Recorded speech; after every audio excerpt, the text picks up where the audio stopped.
जय श्री कृष्णा जी। राधे राधे। आप सबको मेरा ढेर सारा राम राम और प्यार भरा नमस्कार। आज मैं आपको कार्तिक मास कथा सुना रही हूँ। इस कार्तिक मास कथा में कुल 35 अध्याय है, जो मैं आपको एक एक करके प्रत्येक वीडियो के माध्यम से सुनाऊंगी।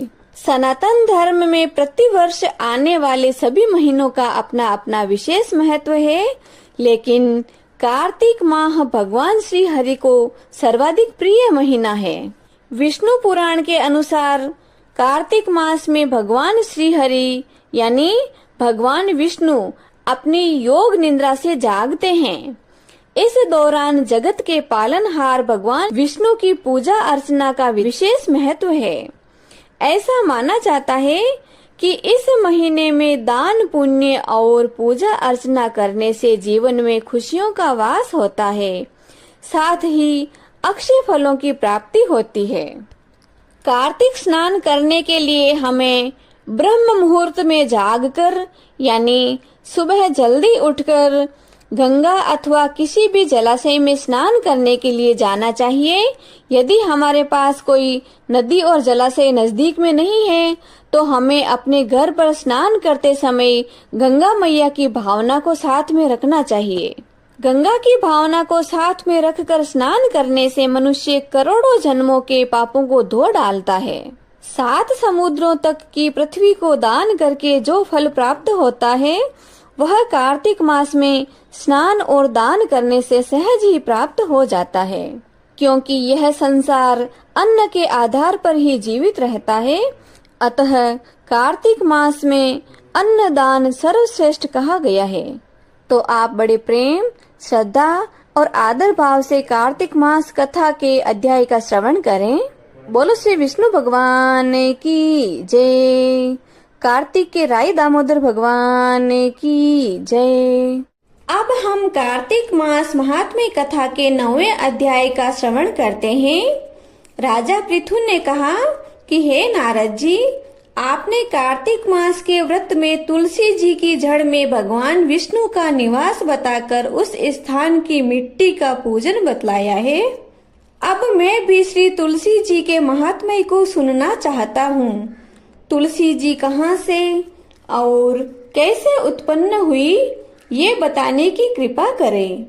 नारद जी ने कहा कि हे राजन, एक समय जब देवगुरु बृहस्पति और देवराज इंद्र कैलाश पर्वत पर शंकर जी का दर्शन करने के लिए गए तो शंकर जी ने उनकी परीक्षा ली। उन जटाधारी दिगंबर ने उनका मार्ग में ही अनुरोध कर डाला।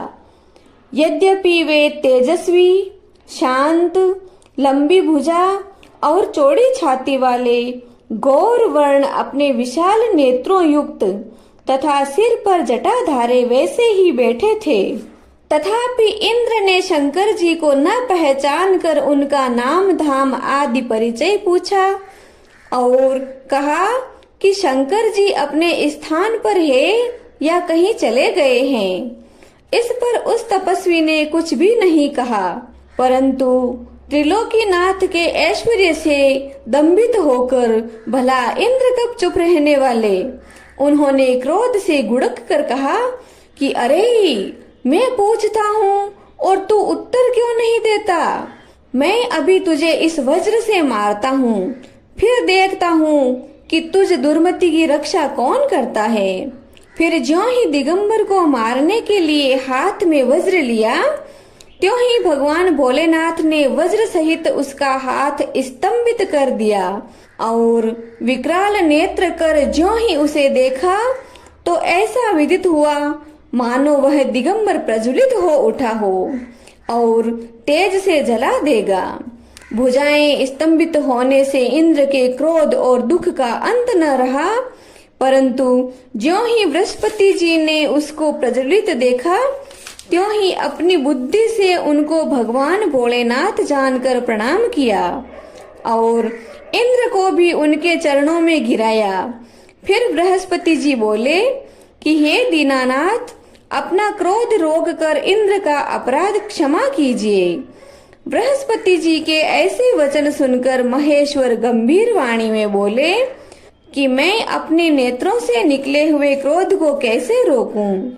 तब बृहस्पति जी बोले कि हे भगवन, भक्तों पर दया करनी ही चाहिए, अतः अपना भक्त वत्सल नाम सार्थक कीजिए और इस तेज को शांत कर इंद्र का उद्धार कीजिए। तब भगवान शंकर जी ने कहा कि मैं तुम्हारी स्तुति से प्रसन्न हूँ, जो तुमने इंद्र को जीवन दान दिलाया। अब मैं तुम्हें वरदान द्वारा जीव नाम से विख्यात करता हूँ। मेरे नेत्रों की अग्नि अब इंद्र को पीड़ित नहीं करेगी। ऐसा कहकर भगवान भोलेनाथ ने अपने माथे से निकले हुए तेज को क्षीर सागर में डाल दिया। फिर लीलाधारी भगवान अंतर्ध्यान हो गए। इंद्र और बृहस्पति जी दोनों भय से मुक्त होकर परम सुखी हुए। इस प्रकार जिनको जानने की इच्छा थी, उन्हें जानकर इंद्र और बृहस्पति जी अपने स्थान को चले गए। इति श्री कार्तिक मास महात्म्य कथा नवम अध्याय संपूर्णम। बोलो श्री विष्णु भगवान की जय। श्री कार्तिक मास महात्म्य कथा की जय। कार्तिक के राई दामोदर भगवान की जय। अब हम जगत के पालनहार प्रभु की आरती करते हैं। हरि ओम। शांताकारं भुजगशयनं पद्मनाभं सुरेशं विश्वाधारं गगनसदृशं मेघवर्णं शुभांगं लक्ष्मीकान्तं कमलनयनं योगिभिर्ध्यानगम्यं वन्दे विष्णु भवभयहरं सर्वलोकैकनाथम्। ओम जय जगदीश हरे स्वामी, जय जगदीश हरे। भक्त जनों के संकट, दास जनों के संकट क्षण में दूर करे। ओम जय जगदीश हरे।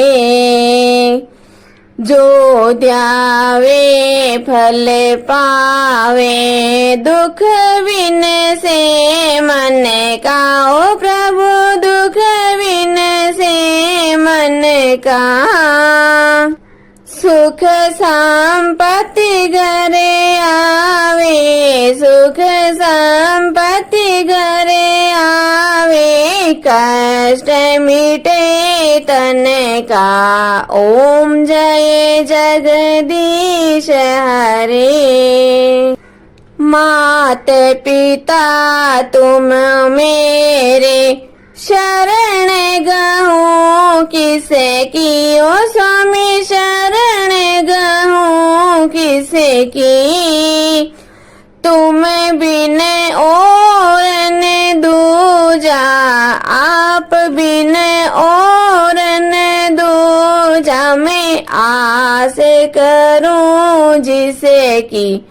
ओम जय जगदीश हरे। तुम पूर्ण परमात्मा, तुम अंतर्यामी। ओ प्रभु तुम अंतर्यामी।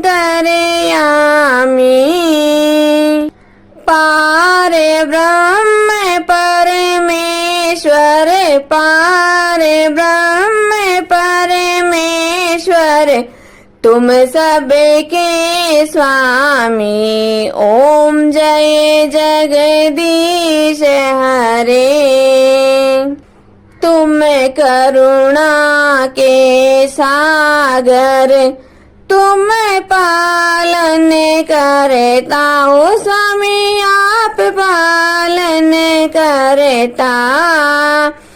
मैं मूर्ख खल कामी, मैं सेवक आप स्वामी। कृपा करो भरता। ओम जय जगदीश हरे। तुम हो एक अगोचर सबके प्राणपति, ओ प्रभु सबके प्राणपति।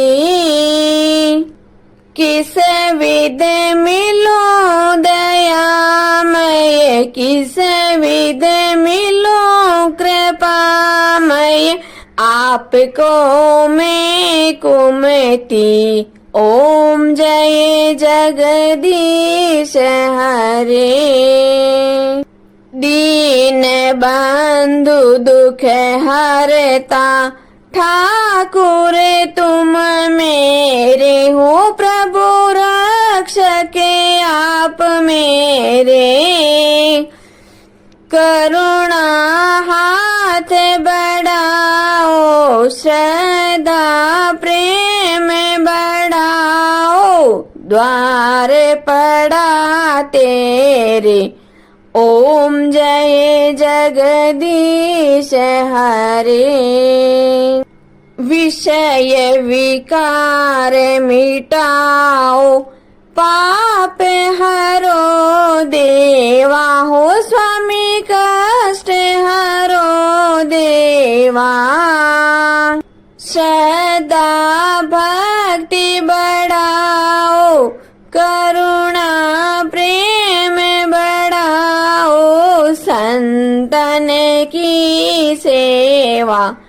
ओम जय जगदीश हरे। तन मन धन सब कुछ है तेरा हो, स्वामी सब कुछ है तेरा।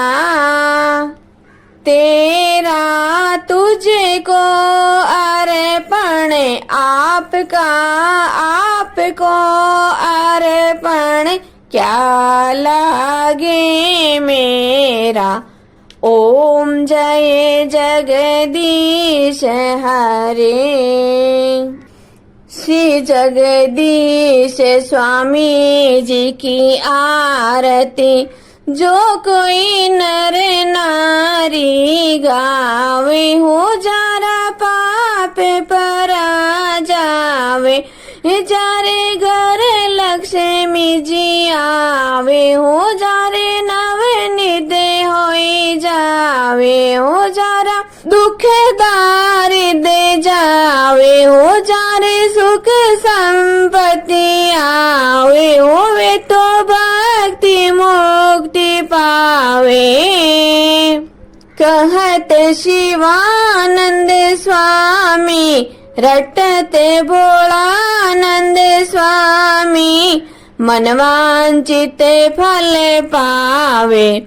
ओम जय जगदीश हरे। ओम जय जगदीश हरे। ओ स्वामी जय जगदीश हरे, ओ प्रभु जय जगदीश हरे। भक्त जनों के संकट, दास जनों के संकट, क्षण में दूर करे दाता, पल में दूर करे। ओम जय जगदीश हरे। बोले श्री विष्णु भगवान की जय। आज के आनंद की जय। जय श्री कृष्णा जी। राधे राधे।